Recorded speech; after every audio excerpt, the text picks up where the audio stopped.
Gadget ini emang nggak sempurna, tapi sangat berkesan dan jenius banget. Karena back covernya ini yang bisa digonta-ganti beserta dukungan aksesoris yang ada. Kira-kira gimana cara kerjanya? Terus apakah spesifikasi lainnya malah ditelantarin? Yuk kenalin CMS Phone One by Nothing. Oke, jadi ada dua barang di sini ya, yang stand warna oranye ini gratisannya. Dan buat yang nggak tahu, HP ini dibikin sama perusahaan yang namanya CMF, yang merupakan sub-brand dari Nothing, versi budgetnya tuh. Nggak cuman HP ya, tapi mereka juga keluarin beberapa produk kayak smartwatch, buds, dan lainnya. Bau-bau Nothing-nya pun cukup berasa di sini, mulai dari boxnya dengan penamaan yang sama, yaitu Phone One, yang fontnya titik-titik juga. Terus di belakang sini udah disiapin bukaannya, tapi biar rapi kita pakai gunting aja. Pas dibuka langsung ada HP-nya lagi tengkurap, kabel chargeran Type-C to Type-C, buku yang suka ditelantarkan, dan terakhir SIM ejector warna oranye yang cukup unik sih. Ada gambar apa ya ini? Dan ada yang kurang? Yes, chargerannya nggak ada Pas dinyalain langsung disambut sama Nothing OS 2.6 berbasis Android 14 ya. Yang mana OS ini bener-bener bawa kita ke dunia yang beda dari OS HP kebanyakan. Habis itu setup kayak biasa, regi sidik jari yang animasinya juga beda di sini. Disuruh update software juga sekitar 100-an mega. Dan terakhir, pilih mau home screen defaultnya Android atau khasnya Nothing. Pas kelar gue cek storage-nya yang kemakan cukup minim ya, cuma 18 gigaan. Yang biasanya ada di 20-30 giga. Cukup kecil sih ini.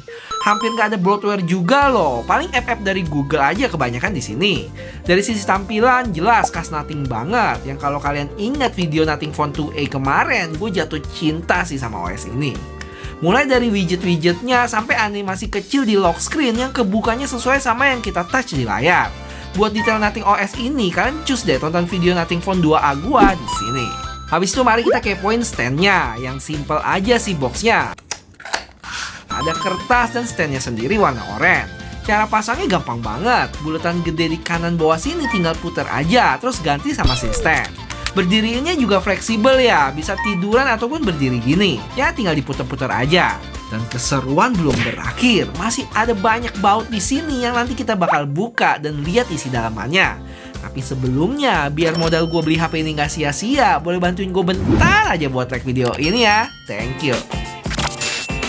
Impresi gue tentang HP ini secara desain termasuk beda dari yang lain sih. Apalagi ada baut-bautnya yang bikin unik aja gitu. Plus kalau tahu back covernya ini bisa digonta-ganti dan ditempel beberapa aksesoris, ini sih sesuatu banget. Sabar ya, nanti kita kulik ini lebih lanjut. Seru deh. Material belakang sama frame ini dari plastik dengan finishing matte gitu. Pas gua usap-usap cukup lembut ya, dan berasa ada sedikit tekstur kayak kertas gitu. Terus lanjut ke bagian depan yang punya layar 6,67 inch dengan bezel yang berasa cukup tebal dengan dagu yang lebih tebelan lagi dikit. Paling yang bikin ganggu buat gua di kamera selfie-nya itu kayak ada ring silver gitu ya, jadi nggak murni hitam. Dan udah dapat screen protector bawaan juga, mantap. Di sebelah kanan HP ini ada power button dan di kiri volume. Yang kedua tombol ini cukup mini ya. Habis itu di atas ada mic dan di bawah ada lubang speaker, port Type-C, mic dan dual SIM shortcut hybrid yang bisa ditambah microSD sampai 2 tera. Feel genggamnya ya layaknya HP biasa sih, punya tebal 8 mili dengan berat 197 gram. Paling yang gue berasa agak ngeganjel itu di kanan bawah sini ya, karena buletannya ini agak nonjol. Tapi positifnya, kalau ditidurin gini bisa lebih stabil sih ngimbangin kamera BAM-nya yang sebenarnya nggak bisa dibilang tebal juga. Oke, lanjut kita ke spesifikasi yang singkat aja. Punya layar 6,67 inch Super AMOLED, 120Hz refresh rate, 240Hz touch sampling dengan kecerahan maksimal sampai 2000 nits. Yang perlu diingat, ini terjadi saat kondisi tertentu aja ya, waktu jalanin konten HDR. Buat performance pakai MediaTek Dimensity 7300 5G berfabrikasi 4 nanometer buatan TSMC. Yang kalau gua cek skor Antutunya itu ada di 670 ribuan, yang bisa gua bilang setara atau sedikit lebih tinggi dikit dengan Snapdragon 7S Gen 2 di Realme 12 Pro Plus tuh. Sekarang ini dia Geekbench Zen 3D Max yang punya stabilisasi hampir sempurna di 99,8%. Lanjut untuk baterai 5000 mAh yang support 33 watt fast charging dan nggak bisa wireless charging ya dia. Dengan kamera utama 50 megapiksel pakai sensor IMX882, yaitu sensor yang sama dipakai sama Poco F6. Habis itu kalau kalian lihat ada satu bulatan lagi di atas sini lebih ke depth sensor ya yang kepake saat foto portrait. Sedangkan selfie-nya 16 megapiksel. Untuk spek lainnya, HP ini udah HP 5G, terus IP52 yang cukup tahan debu walaupun terbatas. Tapi nggak terlalu tahan air dia, lebih kecipratan aja. Habis itu speakernya mono yang kualitasnya nggak usah terlalu diharapin lah ya. Nih, oke ini dia saatnya. Tapi cukup kenceng sih, walaupun kadang gampang ketutupan gitu suaranya sama jari kita sendiri. Untuk update software standar lah ya, 2 tahun Android dan 3 tahun security. Cuman yang disayangkan di sini dia nggak ada NFC, jadi nggak bisa tap-tap pakai HP gitu. Dan terakhir buat vibration agak lemah by default ya, tapi masih bisa kita kuatin lagi dari settingannya. Walaupun secara getaran dia yang nyebar gitu, agak kurang sih. Oke, sebelum kita bongkar-bongkar HP ini, mari kita kenalan dulu sama kameranya. Yang menurut gua untuk video selfie-nya punya dynamic range yang cukup oke ya. Kalian bisa lihat background-nya. Cuman yang gua kurang demen tuh kayaknya muka gua agak-agak berasa kayak pakai bedak nggak sih? Sedikit lebih soft gitu. Selebihnya sih oke. Untuk stabilisasi juga mantap. Dan ini untuk resolusi 1080p 30 fps. Dia bisa mentok sampai 1080p 60 ya. Yang mana secara gambar mirip ya. Paling di stabilisasinya ada sedikit goyang. Walaupun nggak sampai ganggu sih buat gua, masih tergolong aman. Buat foto selfie-nya mirip ya. Dynamic range oke, walaupun muka agak sedikit keputihan tadi. Lanjut ke foto kamera belakang yang karakter gambarnya lebih mendekati natural sih. Warnanya pas nggak mencolok. Dengan zoom yang bisa 2 kali sampai mentok di 10 kali. BTW HP ini nggak ada ultrawide ya. Terus buat video kamera belakang sama, mendekati natural atau mungkin sedikit lebih keluar saturasinya, tapi tipis aja sih. Stabilisasi oke dan buat zoom bisa mentok sampai 10 kali yang hasilnya ya B aja. Buat resolusi mentoknya 4K 30, secara gambar masih sama, fokusnya juga bagus kok dengan bokeh natural yang mantep. Tapi kok gue ngeliat noise-nya cukup berasa di sini ya, padahal resolusi 4K. Kalau untuk stabilisasi ada goyang dikit, tapi itu masih terlihat wajar sih. Sebagian orang lebih suka gini karena jadi terlihat natural, sesuai sama hentakan kaki kita jalan. Buat 60 fps-nya juga hitungannya stabil kok, walaupun kadang pergerakannya agak kaku gitu nggak sih, nggak terlalu smooth. Oke, kita lanjut ke low light, dimana untuk foto, gue demen sih foto-fotonya ini. Jadi nggak terlalu terang banget, nggak terlalu gelap juga. Apalagi kalau kalian pakai night mode-nya, kalau ada cahaya-cahaya di sekitar bisa lebih diredam nih. Cuman untuk videonya, kalau kalian lihat sekarang lagi pakai kamera utama, lebih jitter ya, berasa kalau ada lampu gitu. Itu emang karena gara-gara dia nggak punya OIS ya, cuma ngandelin IIS-nya doang. Kalau buat video selfie-nya lebih jitter lagi sih. Secara gambar juga lebih putih dia, dan tentunya nggak setajam kamera belakang. Kalau buat foto selfie cukup oke, walaupun kalau ada cahaya terang di belakang nggak bisa diekspos dengan baik. Oke, gue rasa dari keseluruhan video ini yang paling menarik ya topik ini guys. Karena HP ini punya back cover yang bisa diganti-ganti. Kalau kalian perhatiin di sini, dia punya 4 baut dan 1 knob bulatan kecil yang bisa diputar.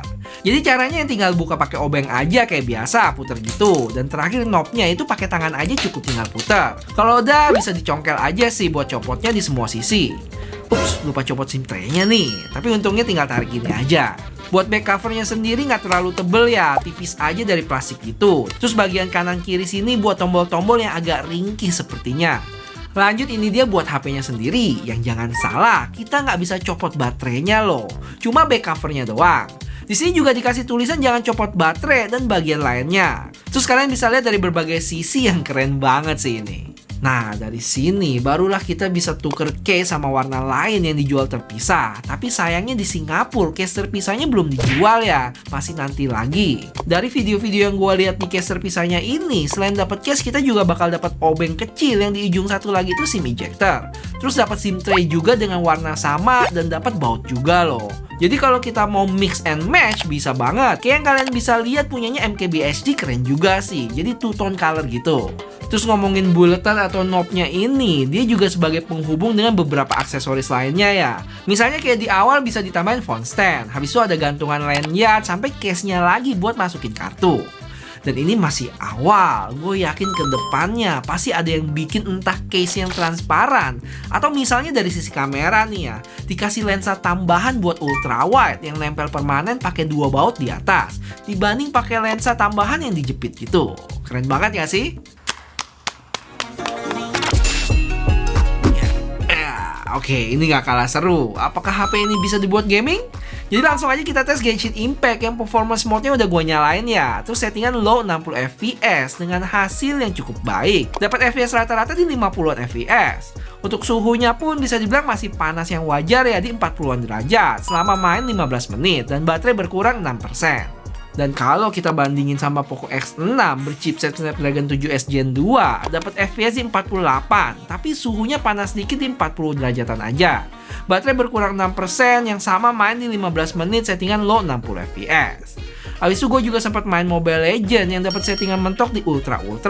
Dan pengalaman mainnya aman-aman aja sih. Jadi bisa gue bilang ngegame di HP ini bisa aja. Asalkan khusus untuk game berat kayak Genshin Impact tadi, settingannya bisa lebih diturunin. Oke, HP ini sih mungkin nggak sempurna ya, tapi ini unik banget dan beda dari yang lain. Karena menurut gua, kekuatannya itu ada di desain yang menarik dan bisa diganti-ganti case-nya tadi. Sama satu lagi, software Nothing OS yang buat gua selain enteng, customisasinya juga keren aja gitu. Buat performance, menurut gua standar aja sih, bukan yang ngebut, bukan yang lemot juga. Dari sisi kamera juga termasuk oke, walaupun nggak ada ultra wide. Paling kelemahan yang paling berasa buat gua yang gak ada NFC-nya sih, sayang banget. Kalau vibration yang lemah, terus mono speaker sebenarnya masih bisa diakalin dengan matiin vibration ataupun pakai earphone. Cuman terlepas dari kelemahannya tadi, buat gua HP ini cukup berkesan sih, dan mungkin brand-brand lain bakal mulai ngikutin konsep HP modular gini. Oh ya, buat HP-nya sendiri dia punya dua varian ya. Ada yang storage-nya 128 sama 256. Di Singapura sendiri cuma ada yang 8 plus 256 ya, seharga 369 SGD. Atau kalau di rupiah sekitar 4,4 juta. Udah gratis stand-nya seharga 200 ribuan sendiri tuh. Untuk cash tambahannya kalau gua cek bisa mencapai 35 USD atau sekitar 500 ribuan. Gile. Ada yang warna hitam sama hijau yang bahannya kayak punya gua ini ya. Sedangkan yang oranye dan biru lebih kayak vegan leather gitu. Tapi kalau di Indonesia nggak bang?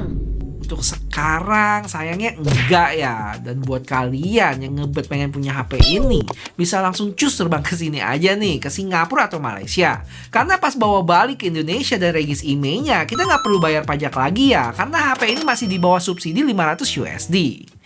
Tapi kalau kalian nggak sempet ke Singapura dan tetap ngebet pengen punya HP ini, bisa cus kepoin just tip rekomendasi gua, sg.chipshop. Pakai jalur resmi dan cepet juga pengirimannya loh. Tapi ingat, kalau kalian just tip gini pasti biayanya lebih gede, karena masih bayar pajak, ada ongkirnya, sama upahnya si just tip tadi. Buat detailnya, kalian bisa cek link di deskripsi, oke?